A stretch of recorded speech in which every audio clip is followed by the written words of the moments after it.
60 કિમી કલાકની ઝડપે ચાલતી ટ્રેન એક સિંગલને 6 સેકન્ડમાં પસાર કરે તો ટ્રેનની લંબાઈ શોધો. કે ગૌણ સેવામાં પૂછાઈ ગયેલો પ્રશ્ન છે.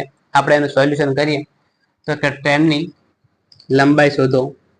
તો લંબાઈ શોધવા માટેનું સૂત્ર કે અંતર બરાબર ઝડપ ગુણ્યા સમય. કે લંબાઈ શોધવા માટેનું સૂત્ર અંતર બરાબર ઝડપ ગુણ્યા સમય.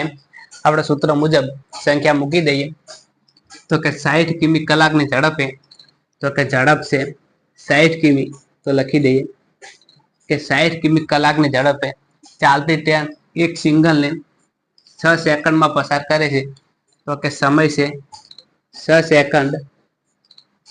આપણે કિમી કલાક આપીએ છે એને સેકન્ડમાં ફેરવવા માટેનું સૂત્ર કે 5 ભાગ્યા 18. કે કિમી કલાક છે ને સેકન્ડ ફેરવવા માટેનું સૂત્ર કે 5 ભાગ્યા 18. આપણે આનો ભાગાકાર કરીએ તો કે 6 તરી 18 અને 60 ને 3 વડે ભાગીએ તો કે 20 તરી 60 ઉપર 20 અને 5 નો ગુણાકાર કરીએ તો કે 20 50 100, 20 50 100, 20 50 100. તો કે ટ્રેનની લંબાઈ 100 મીટર હશે, જે ઓપ્શન એમાં આપેલ છે.